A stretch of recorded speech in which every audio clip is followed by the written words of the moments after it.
Hey y'all, I'm back.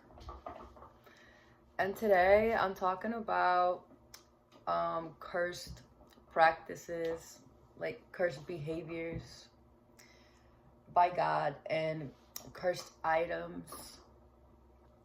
So this could be many things, right? Money could bring a curse into your life. Certain items could bring a curse into your life. And even like accepting things from other people could bring a curse into your life, depending on that person's heart, right? And the intention behind it. So let's talk about it.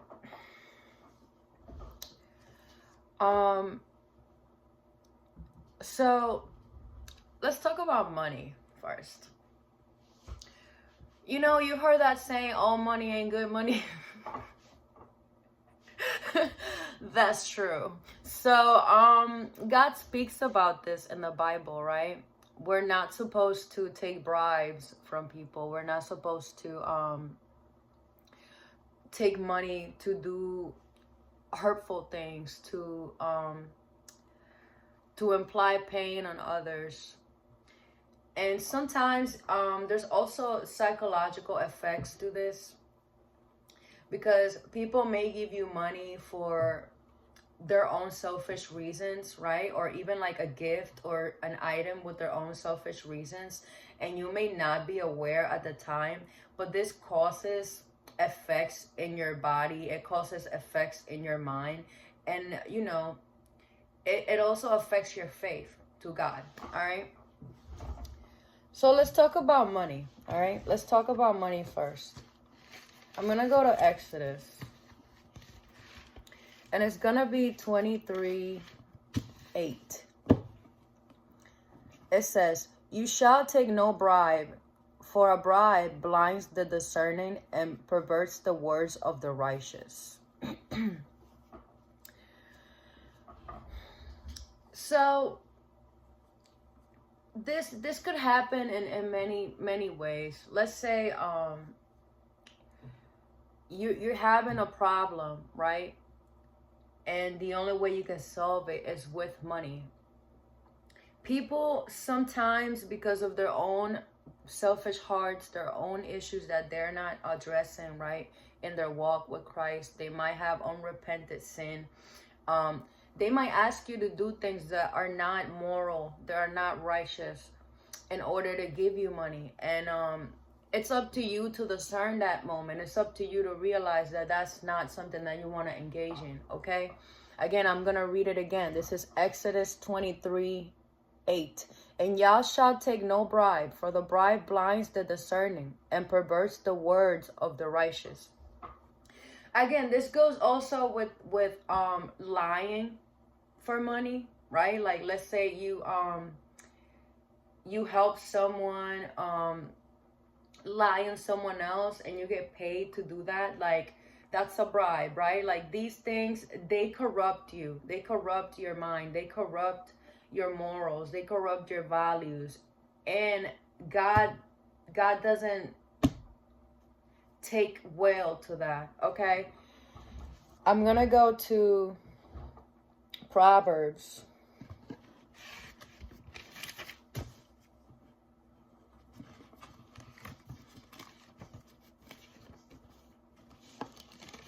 And it's gonna be 23.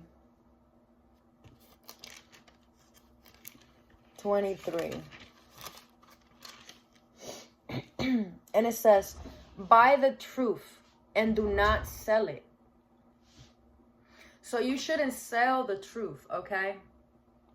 You could buy a book, right, to learn about things. You could buy a Bible to learn truth. You could pay someone to tell you the truth, but you should never sell the truth. You should never sell your morals, your values, right? Compromise yourself and your judgment, right, for money. Because again, this is taking a bribe. I'm still gonna be in Proverbs, and I'm gonna go to 21, and it's gonna be 21:6. Getting treasures by a lying tongue is the fleeting fantasy of those who seek death. It's the same understanding, right? You shouldn't get money by lying, by promoting something that's not real, right? This goes with scamming or like selling a fantasy. It's kind of like, it's deceiving, right? It's deceiving. You're lying. You're deceiving someone for a gain, a monetary gain. This will corrupt your soul. This will corrupt your life, okay? It will corrupt your mind. And you could even have legal repercussions for something like that, you know? So just keep all these things in mind. It is in the Bible. I'm going to go to Proverbs 21:14. A gift in secret pacifies anger, and a bribe behind the back a strong wrath. So again, bribes and taking money for the wrong intention, these are things that the Lord doesn't look as good, and you shouldn't either. I mean, it's kind of morally wrong, it's legally wrong. So, you know, understand that, right? I'm gonna go to Deuteronomy.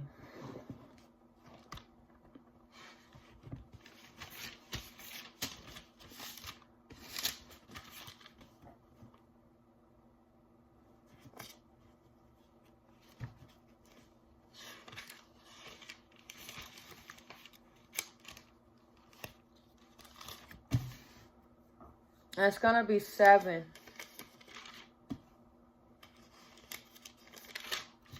It's gonna be 7:25.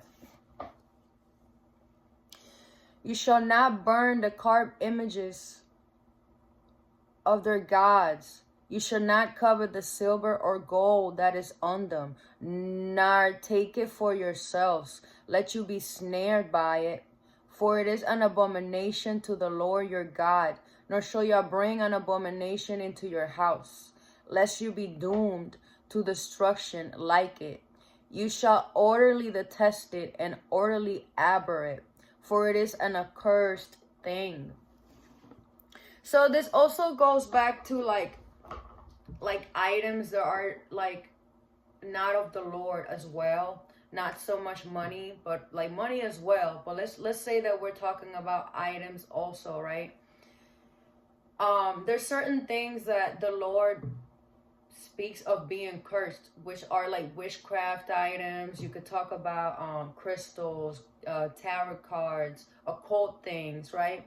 All these things that people may gift you or you end up buying for whatever reason, you have to also be aware that these things are not going to be productive when it comes to your faith in the Lord. Is going to be an obstacle in order for you to grow in your faith, okay?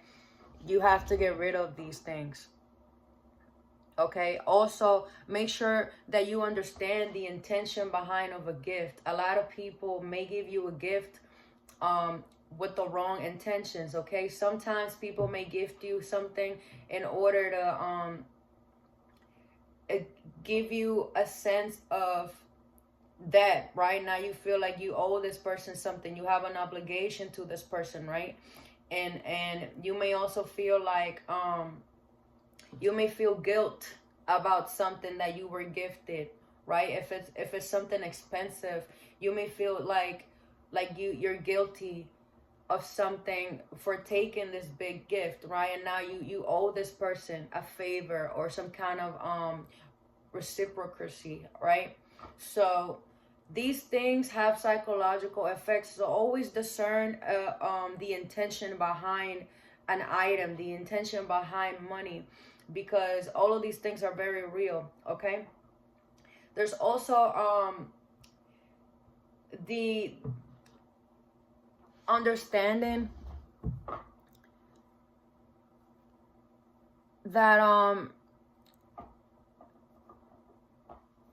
when you receive a gift, you also have to discern this person's own beliefs, their own religious beliefs, right? Because a lot of occult religions, they have practices that are not righteous, right? They have ill intentions. They may have their own spirits, right, that they're dealing with, that they're not repenting, disobedience, a lot of different things, you know what I'm saying? I spoke about ungodly spirits. So if you're walking with Christ, you're walking in your faith, always discern when you receive gifts, when you receive money, what's the intention behind it, right?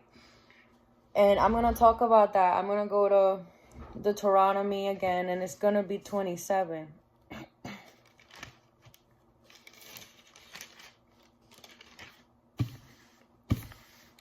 It's going to be 27:15. Cursed is the one who makes a carved or molded image, an abomination to the Lord, the works of the hands of craftsmen, and sets it up in secret. Okay?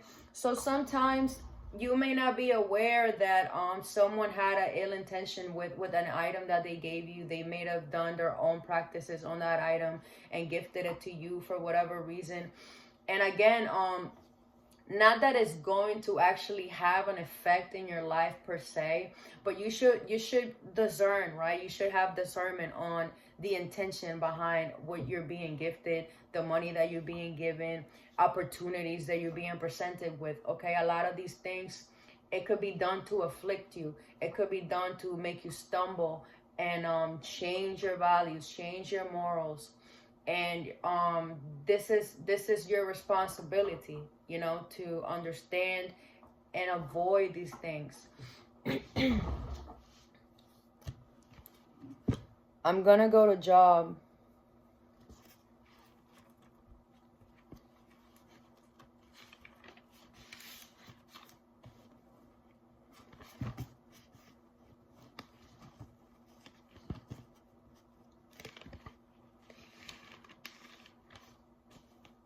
And it's gonna be 20:15. He says he swallows down riches and vomits them up again. So God doesn't even care for money. Like a lot of times the kings, the people who are rich in the Bible, they are oppressors usually, right? They usually use their money and their wealth for selfish reasons or to imply pain on other people. I'm gonna go to James. Actually, I'm gonna go back to Exodus.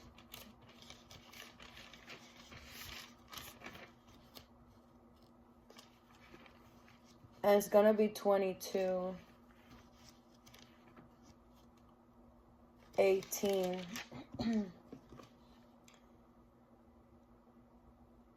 It says, you shall not permit a sorceress to live. And 22:20 says, he who sacrifices to any god except for the Lord, only he shall be utterly destroyed. 21 says, you shall not neither mistreat a stranger nor oppress him. Okay, so all of these things are kind of together, like, again, discerning religious practices in other people, their own spirit, their own intent when they're coming to you with something, right? What's behind that? Okay, is there a good intention there? Also, is that going to oppress you in some way? Is that going to make you feel like you have an obligation to this person or this situation, or, you know, whatever it may be? Because this is going to afflict you somehow. It's going to affect your spirit, okay? These things do affect your spirit. It makes you, for example, if somebody gives you something, right, it may change how you see that person. Even if you don't have any actual feelings towards this person, just because they gifted you something, because they gave you money or an opportunity, it may change your view on this person, right? You may even overlook certain things that this person does, because now you're thinking, well, you know, this person gifted me something, this person gave me money, like this person can't be that bad, or there's no way that they have bad intentions. You don't know that. Okay, you don't know that. You have to discern. You have to discern what's being done, why things are being done, okay?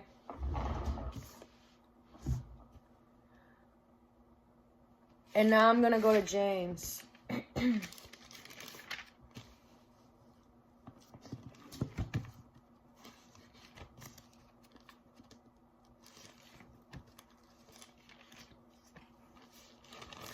And it's gonna be James 1:16.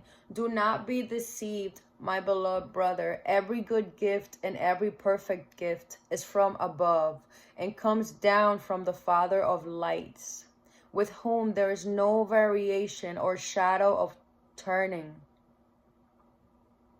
Okay, so again, it goes back to the intention. If someone has good intentions, you know that this person's not practicing stuff that it's against your faith. You know that this person's not going to expect something back, or trying to manipulate you into looking at them in a different light, or asking you to do something that's wrong for this gift or this money, right?